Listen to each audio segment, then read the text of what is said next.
Who's that? Cookie?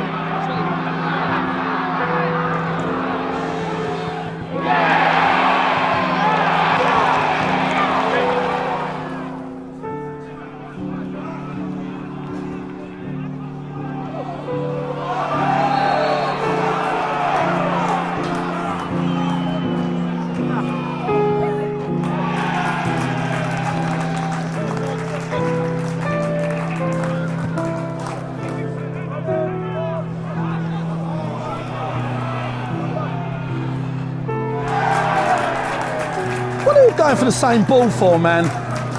Why are they going for the same fucking ball, mate? That is bad defending. Terrible defending, mate. They've gone for the same fucking ball. You know, the fucking Joe Public's gang, Dorking are in trouble here. Trust me, we're 2 points outside it. 2, right? Every fucker's won. We've got to be literally nonchalant to the situation and worry about our football. It makes you laugh, but we go, oh, yeah, we just need like a Jason Pryor.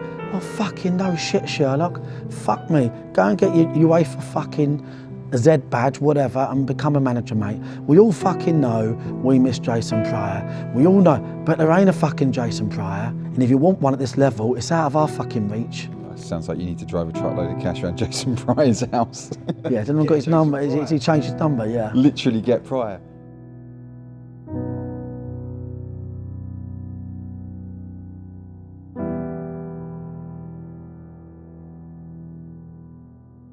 Yeah, that's it. There's more pain, especially over 25, I'm telling you, mate. Fucking hell. 5 days after the home defeat to playoff chasers Solihull, Marc tells us to get down to Meadowbank because he's been busy.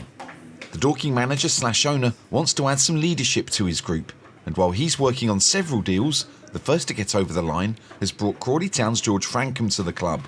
The experienced midfielder has over 300 appearances across spells at Wimbledon and Crawley, where he donned the captain's armband.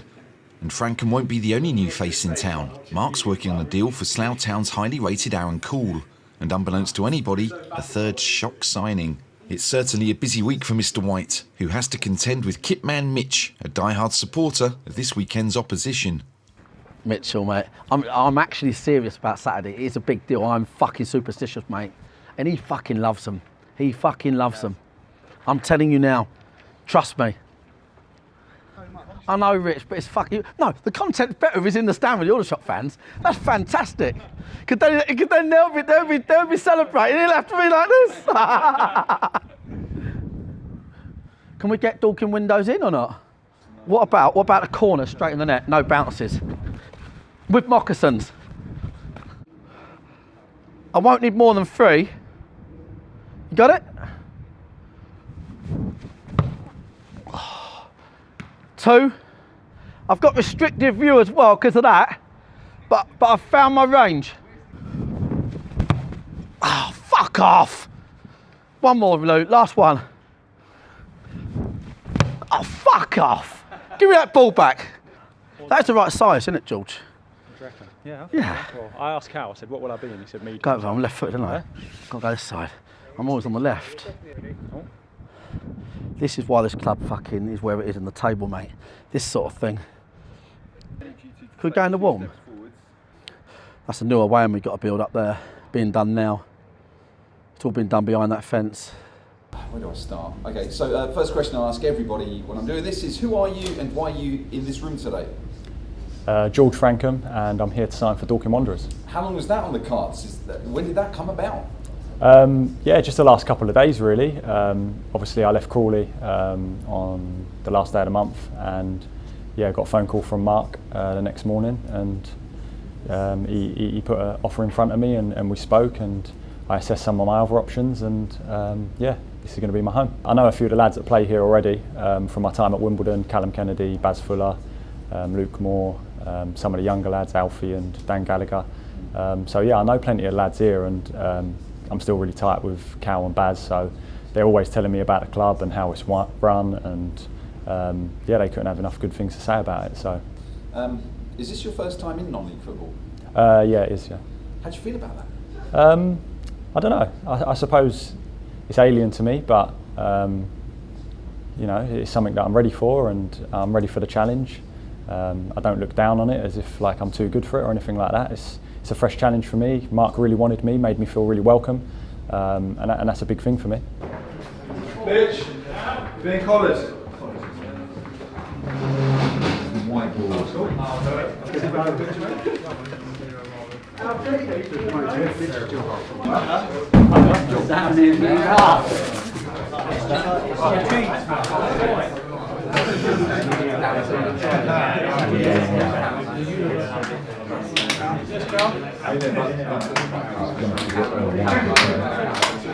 Chat, where's Kennedy?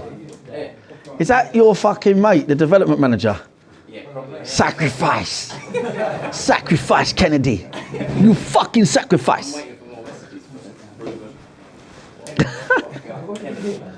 Right, only a quick, obviously met George. This is George. He knows a lot of the boys here, so George brings a lot of experience, which is great, and you lot are good, which is good as well. Like loads of games coming up, boys, like loads of games, and that's fucking what you need as a footballer, because football can go from bosh to bosh overnight. That's what it can do, and we're good enough to do that massively, all right? So let's have a good session, boys, all focused on Saturday, yeah? Okay.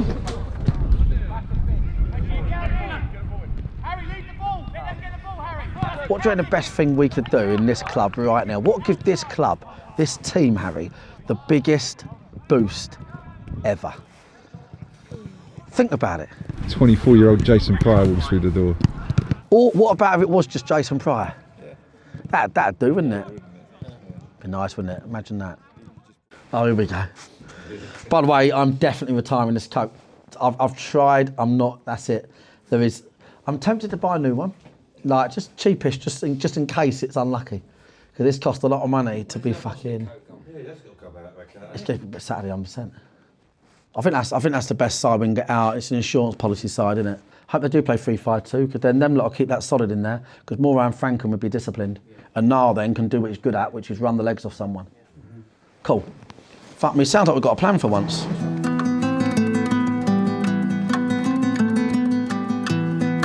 "25 miles due west of Dorking is the town of Aldershot. Lying on the heathland at the extreme northeast corner of Hampshire, Aldershot has a population of 37,000, many of whom are probably serving their country, for Aldershot has long been known as the home of the British Army.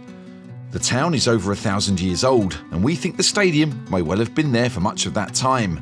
Aldershot Football Club was formed in 1926, and they worked their way out of non-league pretty quickly, establishing themselves in the bottom two tiers of the league for the next 60 years.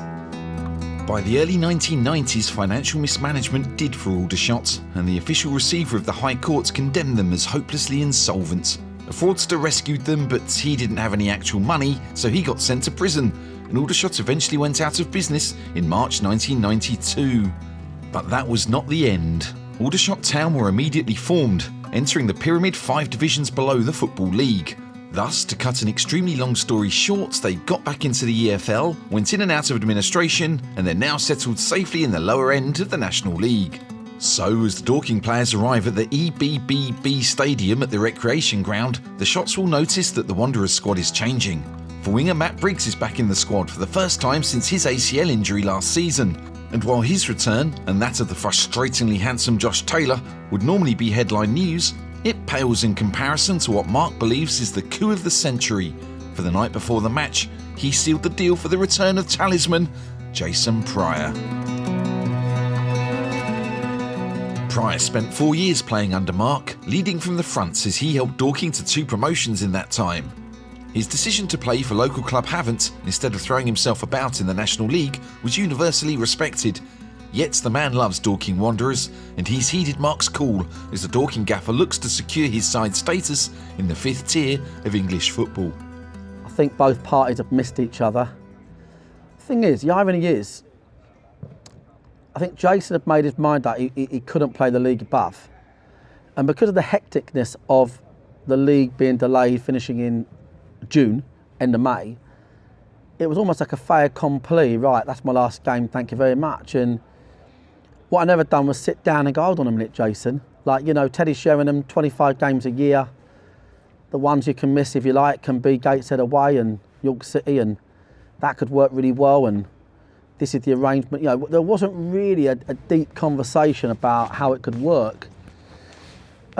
there was no question Jason wanted to do it, but as a really top guy, was putting his family first.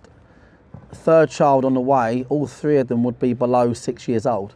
So, working wife. So, I can honestly say we've missed him more than his goals. And that is absolute, I know you'll know that, no question. When the left back makes a mistake and he goes down there and in the right manner gives them a bollocking, but in a way that gets a good reaction. It's Pryor here. Hello mate, fuck me. Oh my son. Yeah, good. Good lad, yeah. Nice to meet you. Make sure the good players are here, it's all that matters. Any average ones ain't here, we'll just crack on.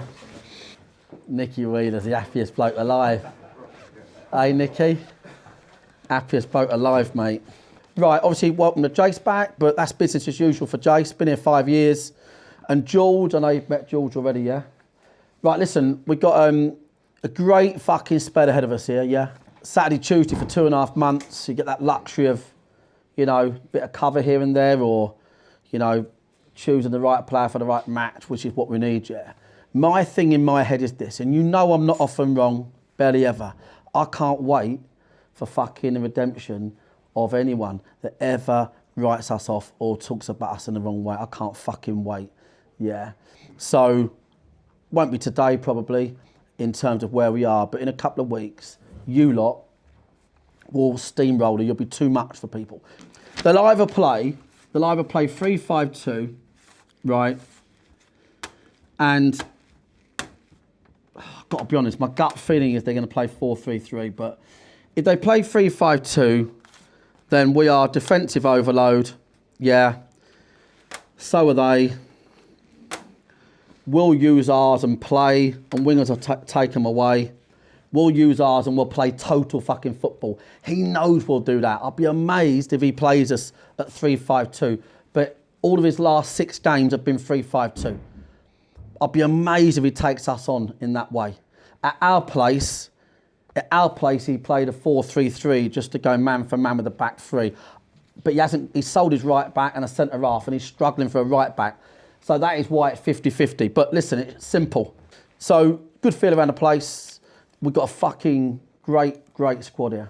Defending in high or wide areas is what I want. I don't want to defend on our box or here. I hate it. I want to defend wide or high or both, preferably. Okay? That's what I want to do. All right, boys, what time are we going at, Beardy? 10 past. Got ages. Cool.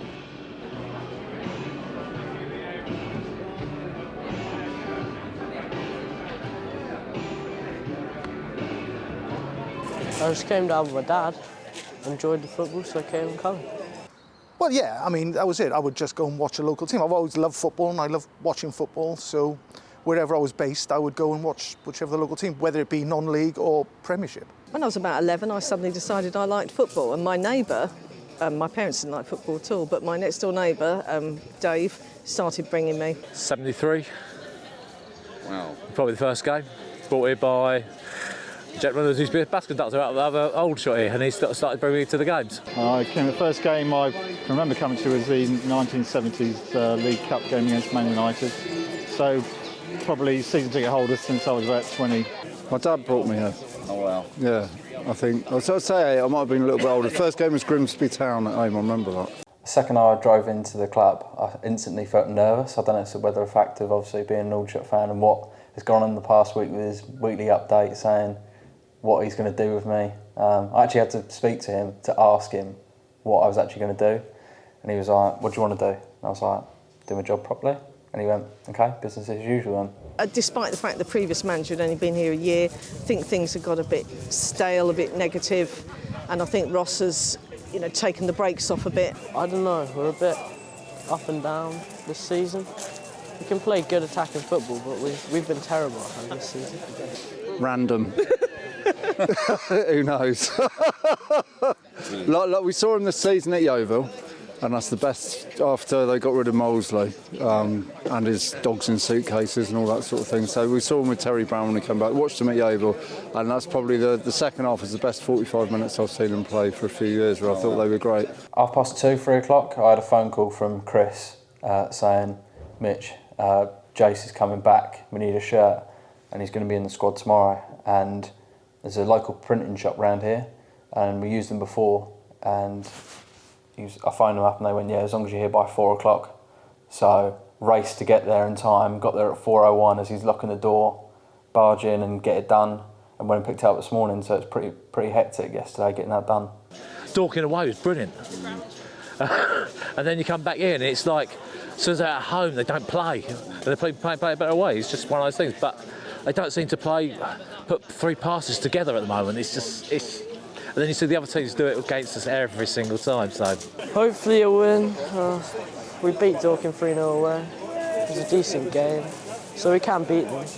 We're terrible at home. I'm a kit man. I pick up dirty kit.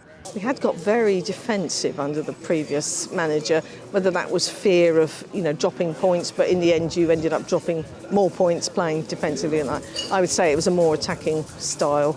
A Dorking win. I said that when we played him the first time, and I still want us to win now. Yeah, I'm an Aldershot fan, but I work for the club and I want us to do well. I think we should be in League 2, to be honest. Yeah, we were in League 2 for a couple of years, but went down, didn't we? Maybe League 2 if we're lucky, something like that. But as long as they're solvent and as long as they keep going, I'm happy. Mid-table playing exciting football, simple as that. I don't care if we go up or I hate dead football basically, and that's what's been we've had a lot lately. I'd love to get promoted, but with the affordability and what have you, we're probably about where we should be just for the moment. I'm expecting them to go for it as well. I see you brought back an old hero this morning, yes. So I imagine a lot of uplift across the team. And I think, this is your first season at this level and you're very excited. You're playing exciting football and enjoying yourselves, and I expect to see that again this afternoon. Yeah, I think, listen, they've got a flexible formation. Obviously, if they do a couple of options, isn't there? What you've got to think about, remember as the game goes on, however they're playing, whatever change we make, if we can end up putting Briggs up against a fullback. Yeah. So if they are a back 4, let's say, we might hypothetically take off Seager or Jason, go to a 4-3-3 ourselves just to get when Briggs is on, so he's one-on-one. It's weird, isn't it? Jason, like he's never been away. We win today, and I'm going to bed tonight. The dog's running, fucking Riley. Really? Dog will win. We win. Go to bed tonight, lads. Wake up and think, right, there's some traction here. We're getting somewhere. Do you know what I mean? It's been weeks and weeks of just slogging it, innit? Whole month, jam. Ever since Easter, New Year's Day. I think they're going to play like a full press, right? Yeah. So just do whatever you do. Do everything quickly around the edges.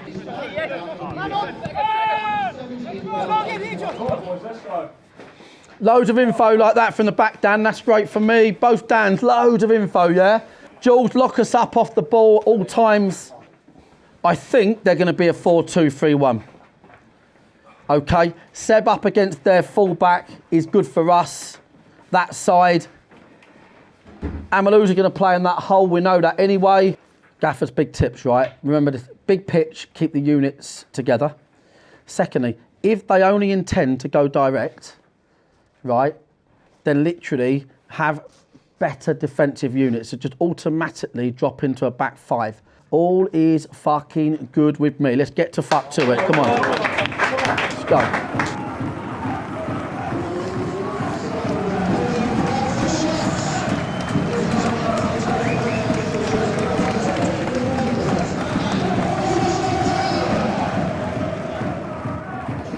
Have a great debut, George. Jace, great to go back, mate. Let's go. Hey! Eastleigh's kick-off in the previous game led to a 7-second goal, and there's no way Marc will let his team fall for that again. Baz! Hey, Isaac, see that? Isaac! Hey, what's the kick-off? What?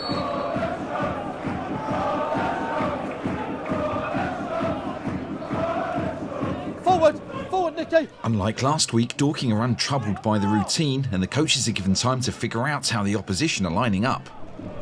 Justin, 7, gone right wing. 4-2-3-1, isn't it? 4, there's your 2 holders. He's playing for 10. 4-2-3-1. 4-2-3-1, yeah? number 4. They've settled on 4-2-3-1, so Dorking's 3-5-2 results in, well, we thought it was an overload, but Marc's literally just texted to say I've got that wrong and that he's too tired to tell me what I've got wrong, so let's just pretend that 3-5-2's fine against 4-2-3, and I see how that works out for you, Marc.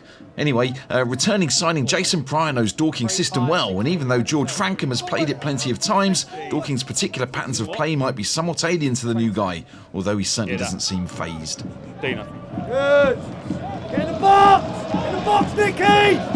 Make sure we're right here, George! Baz! Sorry, they're back 4, yeah?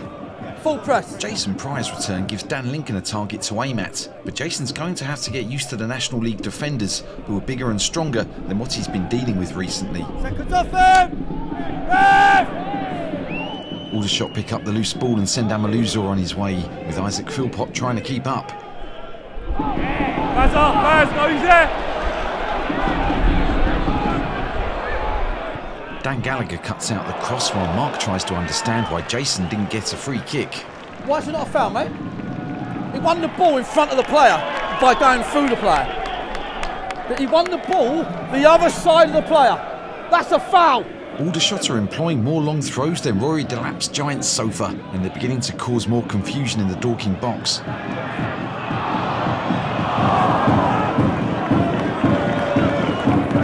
Wanderers are trying to get the ball into wingers and outs, but Aldershot are quick to close them down, and the visitors are not nailing their patterns. Isaacson, any one of them. Forward!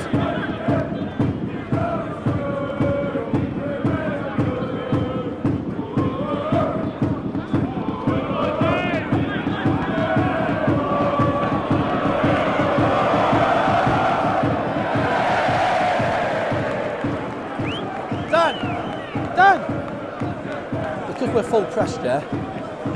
Put your foot in it, yeah? And then just send it up there, yeah? The corner routine nearly gives Dorking an opening, but Marc's side is struggling to create that golden chance.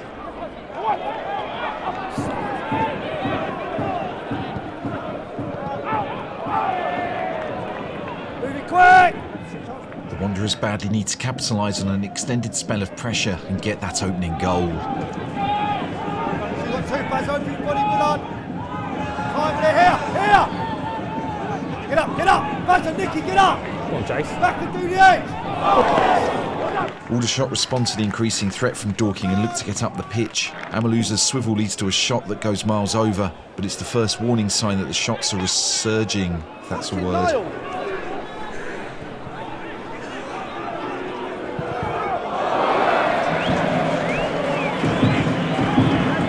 Look to play!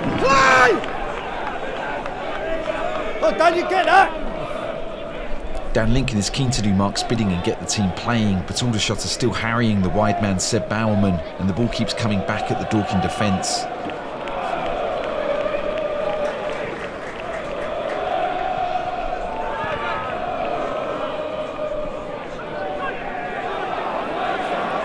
Nicky!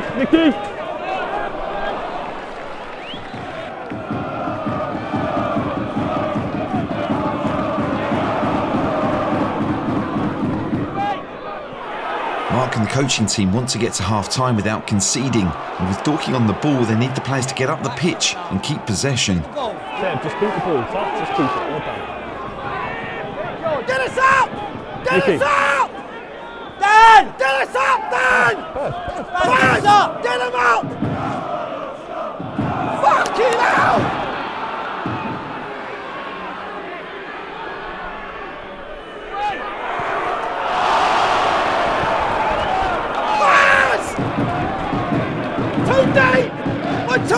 Glover slips as he unleashes and the ball flies over. At the very least it's a warning shot, and when Dan Lincoln's subsequent goal kick lands at a red shirt's head, Aldershot come again. We're not in a position any time to get them seconds. Every time we go long, it's not in position.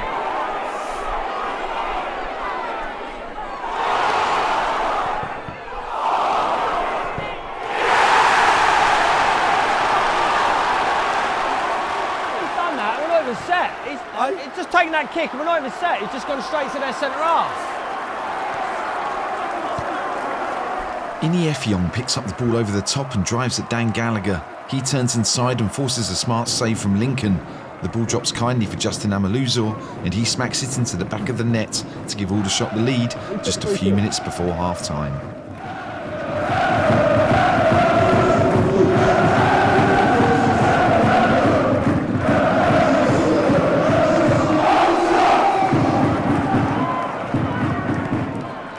If you took a picture of when he took the kick, well, fucking like this.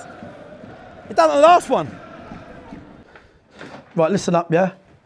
There's loads of mileage in the fucking game. Got to get your margins right. Dan, that's your fault. That goal, 100%. We're not set up. I'll show you the video. No one is set up, Dan. And then you've driven it. When you've got a 6 foot fucking 6 striker, you hang the ball in the air. You put the ball there. You let your fucking big men go. Oh, here we go. You done it the kick before that, and they done the same. The kick before that, they went bop, have it back. We weren't set up. A little bit pace in the ball, so we can. Mate, Dan, that's fine. Listen, I know you're not doing it on purpose, but we weren't set up. We were not set up anywhere near set up. Listen, we've had an all right spell, sort of midway through the half. All right. You've got to play the game in units. This is easily solved. Easily solved. We need to be fair. They can be a goal up before they score. Let's be fucking straight about that, right? You know it's a full press anyway. Does that make sense? So if you know that in advance, so whereas when play breaks down and we're winning the turnovers, it's great. George have the ball, his bloke's over there somewhere, and we play some great football. But a little 15-minute spell, that's a little bit like us. I thought, here we go, that's a bit like us here. All they want, just to let you know, they just want you to be defending on the edge of your box. That is where they want you. They want you there. Because they've plugged their 2 academy boys there. They want the boy, the one who's scoring the goals. They want you exactly where you were. Fucking get them out! Get them out of the way. Okay, come on. Come on. We're coming to the end of our sponsorship with FCFootballKit.com, which is a shame because we quite enjoy these little asides, checking out opposition kits and reminding ourselves that they'd do a better job if they went to FCFootballKit.com. Aldershot's actually, we quite like theirs. Quite a nice colour scheme. Go on, Jace. Aldershot are full of confidence after their late first half goal, as shown when Tyler Cordoner's header scrapes the outside of the post. Coach Beardy and Marc are worried about the amount of space that Dorking are allowing in the middle of the pitch. This bit here, Beardy, the whole game, mate. Yeah, but look at Marc, he's going so far in, he don't have to be there. Both of them. It's 20 yards away from him. The space is a particular issue when the long balls up to Jason don't stick, and Aldershot are able to counter.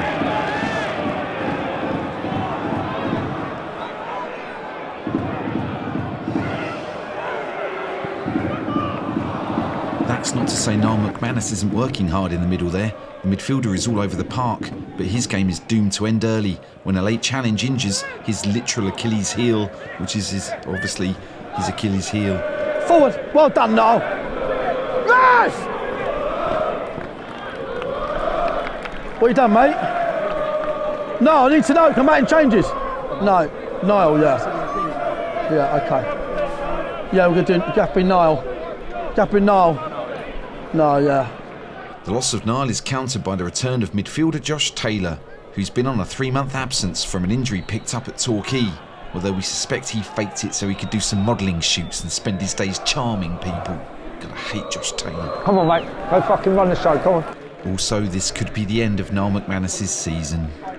No, mate, all right. It's Achilles, man. It's sore. It's a hard ground, isn't it? Taylor isn't the only one returning, for at last we can celebrate the return of one Matthew "Matt" Briggs. George! Come on, son. You! Into back 4, Dan! Mate, get us fucking keeping the ball. More right. Get us passing the ball, yeah? Make sure you tell him to get you over. Marc's using his subs to switch formations, going to a back 4 in an effort to find an overload that will allow them to build up the attacks. On one with Jace! Jace! Stay high. Really high.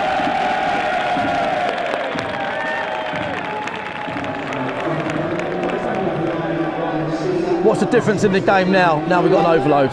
There is an immediate reaction to the change in shape, which sees Dorking get more of the ball and push Aldershot into their own defensive third.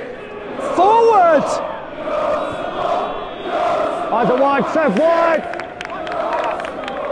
Man coming now. Who'll be positive with touch? Play on, go drive! Play! Movement! Man on! Just as they were midway through the first half, Dorking are on the ascendancy midway through the second. But this time, they badly have to score. Going to score here, Carl. Right. Finish. Oh, you fucking hell! Jason Pryor turns the ball back to James McShane, whose effort clatters the post, and sadly for Dorking, the ball bounces harmlessly away off the keeper's head. In spite of Aldershot's chances, Dorking remain in the game, although they just can't seem to find the front men in space and create the opening that would get them a draw.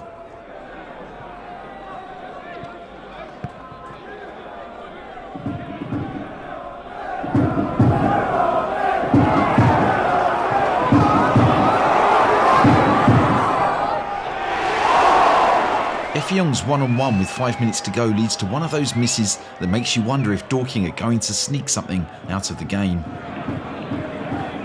With 2 minutes to go, Dorking are forced to defend and hope that they can muster a late counter-attack.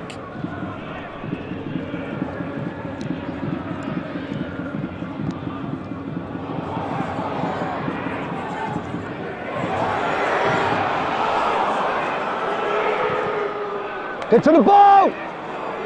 Fucking hands behind your back. Press!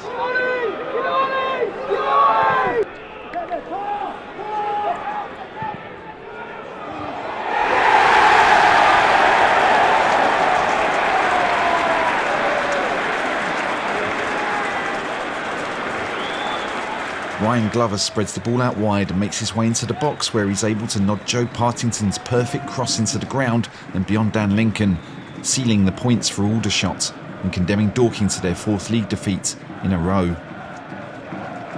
And to his credit, hardcore Aldershot fan Mitch doesn't even flinch and even looks a bit sad. Things get particularly emotional and confusing for Mitch when the crowd that he likes to stand in sings his name. You've got Mitchell, seeing you.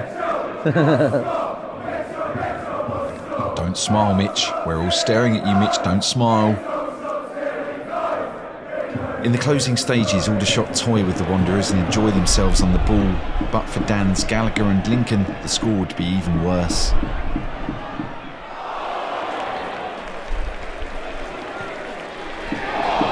Taking the piss out of us. I know. Huh? Taking the piss out of us. Proper taking the piss out of us. Well deserved, mate. All the best. See you next week, mate. Cheers, mate. See you next week, mate.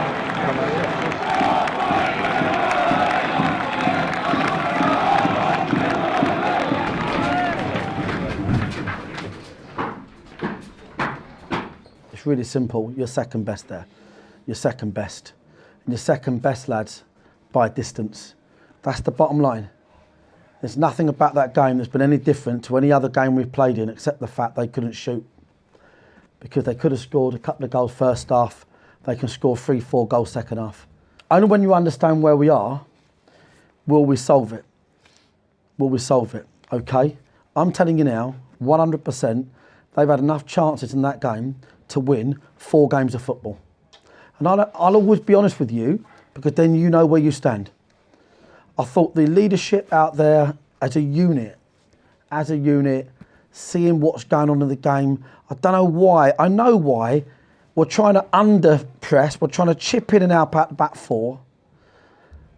So their fucking pivot, number 4, if I had £1 for every time he had fucking 15 metre space in that game, it was unbelievable, right? Let me tell you something, and it's not, you know it's not often this happens. They also won that game in second gear. I'm telling you. I was clocking their boys. Their structure and shape was, you've got to say what you see in football. Their structure and shape was so comfortable, they weren't even breaking sweat. And I thought you looked like you had no structure, limited structure. You didn't press the game in the right areas. The communication between, you're only 1-0 down. I thought we was really poor today, lads. I thought we was really, really poor.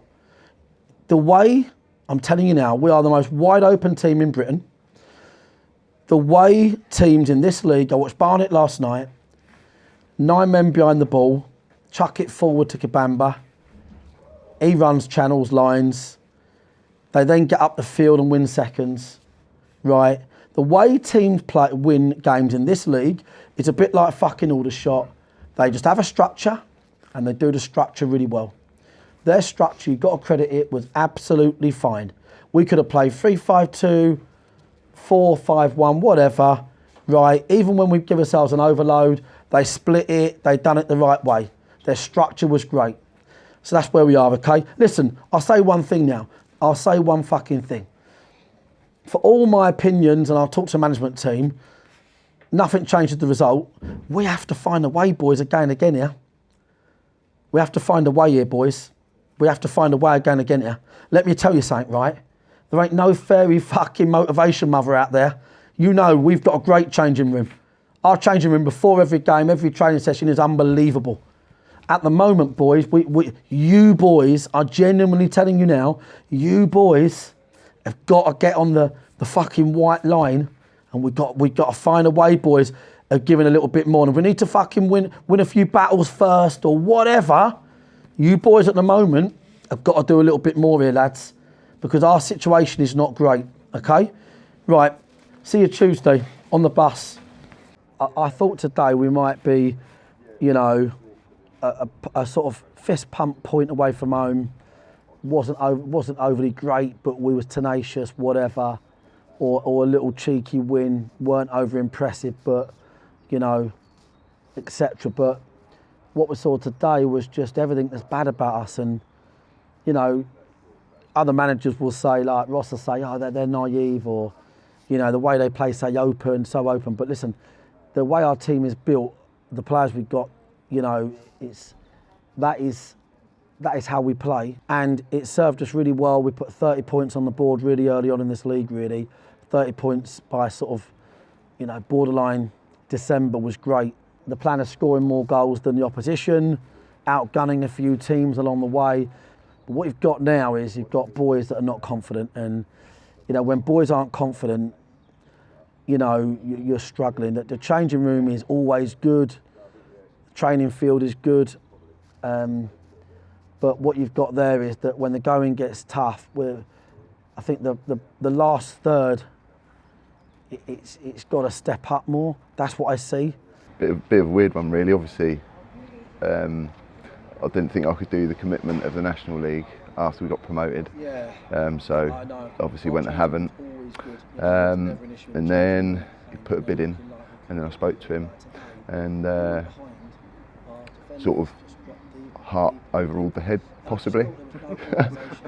Got baby number 3 on the way, but you know, when I left, probably didn't realise how much I love playing my football here. And that's nothing against Havant or anyone else. It's just a great club. You know, obviously George and Jason were going to be quite quiet today. They weren't going to come in and start looking like they own the place. We'd expect them to, you know, build up a head of steam as games go on. But I think by the time we play our next league game, we could be in the relegation zone. There's a lot of matches to come in the next 2 weeks. A fair few new faces, but you know, obviously I only met them today. I know of a few of them. They're obviously good lads. Otherwise, the gaffer wouldn't have brought them in. So still a great dressing room. On the pitch, it's the obvious change is the quality of opposition you're playing against, week in, week out. You know, probably 95% of the teams here are full time, which is a big deal.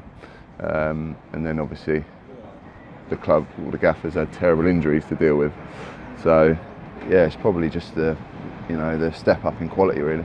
That's where we are, mate. We are officially in a battle to stay in this division. Thanks for watching Bunch of Amateurs. You can get longer episodes if you join us on Patreon. It's only £3 a month and you get loads more. This week's comment of the week comes from Eebs Adventures, who says, honestly, this could be on Netflix. Ha! Eebs, they wouldn't be able to afford us. That's not true, Netflix executives. Feel free to make us an offer. We are open to all negotiations.